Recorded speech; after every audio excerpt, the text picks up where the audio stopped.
Yo, what's up everybody? Jumping here. Today I am back on some Mass Effect Andromeda. It's been a while since I've done an Andromeda video, but recently we got a huge update, and with this update we actually unlocked Platinum, which is something a lot of people have been wanting, is Platinum difficulty, and we finally got it. And guess what? It's fucking hard. Like, there's no doubt about it, but I have been able to pretty much figure out different strategies to make it a lot easier. So I wanted to go ahead and just make a video and give you guys all the tips and tricks that you might want to try to make it easier. Now, of course, if you're playing with randoms and that's it, well, you're playing with randoms. So I don't know if they're going to follow all my tips and tricks or if you're going to be able to convince them to do certain things. But if you have a group of friends to play with, then you can try some of this stuff with your friends, and it should make Platinum a lot easier and a lot more manageable if you're able to do this. Now, the first thing I actually wanted to talk about is the Exemplar, which is going to be the build I'm using in this gameplay. Now, this build is actually kind of different than the last time I showed them.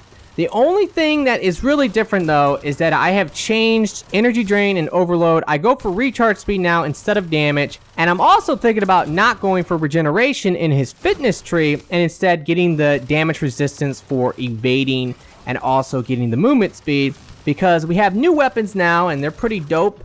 And one of the new weapon types is the Siphon weapon type, which is going to allow you to actually get your health back by shooting enemies and killing enemies. So because of that, do you really need health regeneration?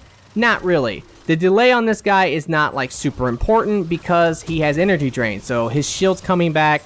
It's not a big deal. And when you have a Siphon weapon, you really don't need to worry too much about actually getting your health to start to come back. So yeah, that's kind of the way I'm looking at it now. That is the difference between my old build and my new build. If you guys like, I will probably post a link in the description to my old build video so that you guys can check it out if you've never seen it. Now, let's go in and talk about Platinum. Now, I was originally going to also talk about the new update and everything that you guys need to know about it, but I just don't have time for that. It's going to be impossible. So instead, I'm really just going to talk about the negative aspects of the update.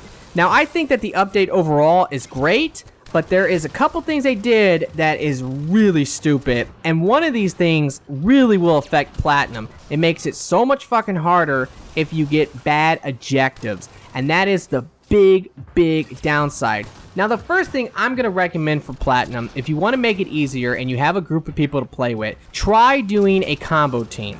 Combo teams are amazing. They do extreme damage, they do extreme stun, and that's really a big deal, is that when you're able to stun the enemies, it will definitely help a lot. But doing a combo team is definitely a really good thing right now, especially because with the new update, they released what's called the Veteran bonus. And with the Veteran bonus, once you're able to unlock that to max, you actually will get 39% more combo damage and 39% more power damage. You also will get melee damage from that, which is 39% as well, which is good for melee builds. But I'm more interested in the combo builds because any combo build is going to greatly benefit from the Veterans stats. And most of the basic and uncommon classes are going to be really easy to get that maxed out Veteran stat. The rare classes is going to take a little bit longer, but they should be pretty easy as well. Unfortunately, the ultra rare classes, it's going to take fucking forever. So, you know, good luck with that. But at least the rare classes and also all the common and uncommon classes, you'll be able to unlock that card to 20 pretty quickly as long as you're playing. And if you're farming Platinum, you're getting a lot of money. You get 125,000 credits if you get full extraction on Platinum. And it is not so difficult to actually get full extraction. Once you get to the extraction wave, you can stay alive fairly easily if you're moving around the map properly. You don't have to really kill anything. You just run around until you can actually like get into the LZ. And hopefully, if somebody does die, they will have equipment. Of course, using equipment for Platinum is pretty important. If you have boosters, use them. Why? Because Platinum is the hardest difficulty, and this is the time to actually use boosters. Also, if you are going to go down and die, I don't recommend getting up immediately if you die. Obviously, that's not a good idea. If your teammates can get you, and you're gonna always want an infiltrator on your team, so maybe your infiltrator can come and get you, take advantage of that. But at the same time, if you die and you're surrounded by everything, and you know that if your other teammates who might not be infiltrators, if they're going to try to come and get you, guess what? they're gonna die, and then now you're gonna be in trouble. So if you're ever in a circumstance like that, it is best to probably just get up yourself. And also, of course, use all your equipment. If you have rockets, use rockets. Rockets aren't very good for platinum. It doesn't really do shit, but it does help a little bit. Anytime that you are held up in an area and it's starting to get a little bit like overran, throw a rocket in there and hopefully you can actually clear it out somewhat to make it manageable. And if you can't make it manageable, you and your squad, you have to move. One thing you're going to see in this gameplay a lot, we're going to start off in one room. This is Fire-Based Magma. This is definitely one of the easier maps, in my opinion, for Platinum, if you're going to especially do combos. The other easy map is also Zero, and I think everybody knows how to play that map and actually like kind of hold it up. But the difference is, no matter what, if you're playing Platinum, on Magma or on Zero, there's going to be times where big enemies are going to come and push you out of your little spot, your little camping spot or your position. And when that happens, you have to move. You have to get some distance on the enemies. So normally we like to move around, try to get some distance, and then stop and fight. Once the new position is now compromised, we move again and we do a big ass circle around the map, because when you have the distance from the bigger enemies, it's going to make killing them a lot easier. Now obviously the smaller enemies aren't normally a problem. You should be able to kill them no matter what the distance is. But when you start to have Hydras and Fiends and fucking Destroyers and then a bunch of Berserkers and Nullifiers or whatever it might be coming into your position, you gotta get out of there. You have to know that is the moment that you gotta go. And everybody needs to get out while you still can. Move away from all those enemies, fight those enemies from a distance, and then move again and just do a big ass circle around the map. Now, like I said, on Magma, it's extremely easy because you can start off in this one room, which is a nice, easy, fortified position that you can hold down. And on Fire-Based Zero as well, we all know the strategy on that map, the little sniping strategy. But once those big enemies, they compromise your position and they're there and you're getting flanked, you're getting surrounded, you have to get the hell out of there. And as long as you're moving, and if somebody dies, maybe you're picking them up along the way, then you're pretty much good to go. I mean, that's really like the biggest difference between gold and also platinum, is that with platinum, you have to move around. And yes, it's better to stay as a squad. The more players there are, the more likely you're going to be able to kill the big enemies. If you're by yourself on platinum, I don't care what your build is, unless you're using like the most overpowered fucking build in the world, you're not going to be able to kill the bigger enemies, especially the boss level enemies, by yourself really quickly. You'll be able to kill them by yourself, but you're not going to do it extremely fast. And if you're not able to kill them fast, you're going to be in trouble because more enemies are going to come and you're going to get overwhelmed and you're probably going to die. And if your teammates need to come and get you and there's a billion enemies, they're probably going to die and you're in trouble. So the more players that are shooting the enemies, the better. And it's all about positioning. It's all about spreading out. Now, this is really the case for objective waves. Now, most of the objectives can be done with an infiltrator. Now, before I actually talk about objectives, I want to talk about 3 classes right now I think that are extremely good for platinum. Now, I will say this. A lot of classes are good for platinum. So you can just kind of experiment and play with different things. But the 3 classes right now that I've been using on my squad consistently, and we've been doing extremely well with platinum, is the Angara Exemplar, the Solarian Operator, and also the Asari Huntress. Now, Stealth Grid is great. I personally like Stealth Grid for Platinum more than Tactical Cloak. If you're going to use somebody with Tactical Cloak, though, I would recommend probably the Agent. The Agent is definitely an extremely good infiltrator with Cloak. Now, Stealth Grid is better because as long as the person playing the Huntress or the Angara, Avenger, or whatever is willing to use their ammo packs, they can pretty much get into certain objectives and kind of just hide there, just keep spamming their grenades, and they are constantly invisible. With Cloak, you can't do this. It has a recharge speed, and enemies might see you in that time, and they will surround you. With the Stealth Grid, it's less likely to happen. Also, the Huntress is extremely good for any combo team because she is a really good detonator. She has throw, she has lance, and she's great for that as well. So right now, the 3 that work really well together is going to be the Operator for his shield boost and his debuff with evasion, the Exemplar for his ability to set up many combos and stun the fuck out of the enemies and keep them away from the players, and also with energy drain, you're able to restore shields as well. And also the Huntress, because she can use Stealth Grid, make everyone invisible, and she has a lot of really good detonating powers to be able to do a lot of different combos. Now, the final person you can use is really up to you. I would say anybody who can probably set up combos or do combos would be great. You could probably use an agent if you wanted to, and have flamethrower. That would be great. And now you also have 2 infiltrators instead of 1. One with cloak, one with stealth grid. And also on your Huntress, it's a really good idea if you're going to use a booster, go for the grenade capacity booster, so you actually have more grenades. So if you do get a really troublesome objective, the Huntress can then just spam her grenades, and every time she uses an ammo pack, she's restoring 7 grenades instead of just 4 grenades. It's really, really nice.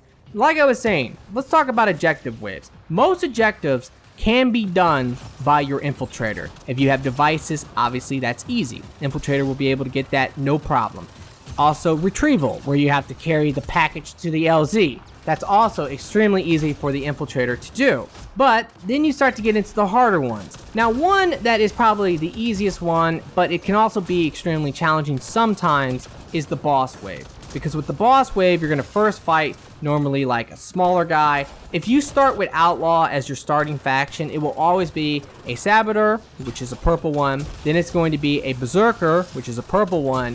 Then it's going to be a Blaze Hydra, which is a new type of boss enemy, and he is a fucking bitch. So that is always the boss wave if you are playing against the Outlaw. That's really not so bad, as long as you're able to either have those enemies come to you and your fortified position, like if you're sitting in a spot that you have a good angle to shoot the enemies and to also do combos on those enemies and use your powers and whatever, then yes, it's pretty easy. Once you see those boss level enemies come to you, you take them out. And you shouldn't really have too much trouble doing that. The only one that's always hard is going to be the Blaze Hydra, because he is a Hydra, and there might be other Hydras on the map as well, and tons of Berserkers and tons of shit coming after you. So yes, that can be difficult, but that's probably the only one that's going to be difficult to deal with. Now, the other 2 objectives that are extremely hard, because every objective I just mentioned is really kind of like a good thing. You're like, oh, thank God, we got devices. This is easy. Okay, Huntress, you go and do it, or maybe Agent, you go and do it, and that's it. You're done pretty much. The upload. The upload is pretty much the same kind of deal, where yes, the upload can suck. You have the 3 different objectives, and it is best to normally split up. Now, the way that I would recommend doing this is you have your infiltrator go and do the hardest one, whichever one you deem to be the hard one. You say, that is the hardest one on the map. Infiltrator, you go and do that one. And then the other 3 players immediately try to get into one and hold it down. Now, when you have 3 players on the one, most of the enemies are going to be drawn to those 3 players. If the Huntress is constantly going cloak, guess what? The Huntress is going to be left alone. And the hardest upload is going to be done. And by the time the enemies even start to really push onto the one with 3 players, normally the upload is practically done, and they can fight just a little tiny bit, and then maybe they can get it done. Now you have 2 done, and the last one can be done by the Huntress, and the other players can just find a position to kind of fortify and bunker up and just take on the enemies and try to get the enemies to come to them, or all the players can maybe try to hop in it if possible. But I still think it's always best to have the infiltrator do the upload if possible. And if you really get fucked, like let's say the 3 players get together, it's a really bad spot, they're trying to hold it down, they can't do it because every time they kill one Berserker, another Berserker comes in, or a fucking Hydra comes in, you kill that Hydra, then another Hydra comes in. That's really the problem with uploads, is that that's what's always happening. You're killing one big enemy, and then another big enemy's there. So it's like, what's the point of killing the first one? Because it doesn't matter, like, we're not getting any progression. So when that happens, yes, it's terrible, it sucks. And if you just feel like it's impossible for you to do it, guess what, guys? Get the fuck out of there. Do not try to do it. Do not let your players die. Try to draw the enemies to the other side of the map, and then let the infiltrator do their job. That is the infiltrator's job, is to do the objectives and be a medic. So let that infiltrator do that job, and you should be able to have enough time to do it. Like, that is really the big secret to uploads. If you do it that way, you should have no problem doing it. And guess what? Uploads are fucking easy compared to fucking hacks. The big deal right now, and everybody's talking about it, I don't care who you are, BioWare really fucked up the hacks, okay? Here's kind of the problem. Since the game came out, everyone has complained about uploads, and we've all had the same argument about it. We say, look at hacks. Hacks is so much easier than uploads. And we kind of point out why. It's because when enemies come into a hack, the hack will actually still progress. Where with an upload, if enemies are inside that upload, it's not going to progress. And that's a problem. It's really frustrating when you have all these big enemies in that upload and it's not progressing. But that's the same with the hacks now. Instead of making the uploads more like hacks, which is what we wanted, they made the hacks more like uploads, which is what we didn't want. And now the hacks are extremely fucking hard, and on Platinum it can be at times almost impossible because you have so many big enemies. You see, the big difference between an upload and a hack is that an upload is really not all about teamwork. What you really want to do with an upload is have 3 of the players get into an upload and have 1 player run around and kill enemies and distract those enemies. And then ideally, all 3 uploads are done, you get the 3 stars, and everyone is happy. Now with a hack, it's the opposite. You really want everyone to run into the hack and then to get it done as quickly as possible and to fight off the enemies together and then to go ahead and get the 3 stars. Well now, if all 4 players will jump into a hack, and what will happen is when the enemies come into the hack, it will stop the progression of that hack. And because it's Platinum and you have multiple boss level enemies and you also have big enemies like berserkers constantly coming into the hack, you just cannot kill them fast enough. So if all 4 players are in there and you're doing everything you possibly can, I'm talking about combos, shooting them, using all your powers you have, melee, whatever, rockets, it does not matter. By the time that you kill 1 berserker and a hydra, another berserker and another hydra is already in the hack, and you will probably run out of time or everyone will die. So right now, hacks are a big problem, but I was able to figure out a way to get it done fairly easily. If you follow this strategy with the hack, you really should have no problem with it. Now it's really important once again to have a person with stealth grid. Ideally, I'd say use a huntress, but what you would do is you would send 2 players to the hack, the infiltrator and also 1 other player. They get into the hack, they start to progress it, and they constantly are invisible using stealth grid the entire time. The other 2 players are trying to get all the enemies to come to them on the opposite side of the map, fighting them off, running when needed, and trying to keep those enemies on them. If you do it that way, the hacks are really easy, because if you just have 1 player in the hack, it takes forever and you might run out of time. If 2 players are in there, it's a lot easier to do. Alrighty guys, so that's going to pretty much do it for the video. I really hope that it has helped and that you have enjoyed it. If you have, will you please like the video for me? Be sure to subscribe, and I really do hope that everyone has a very nice day, and peace out.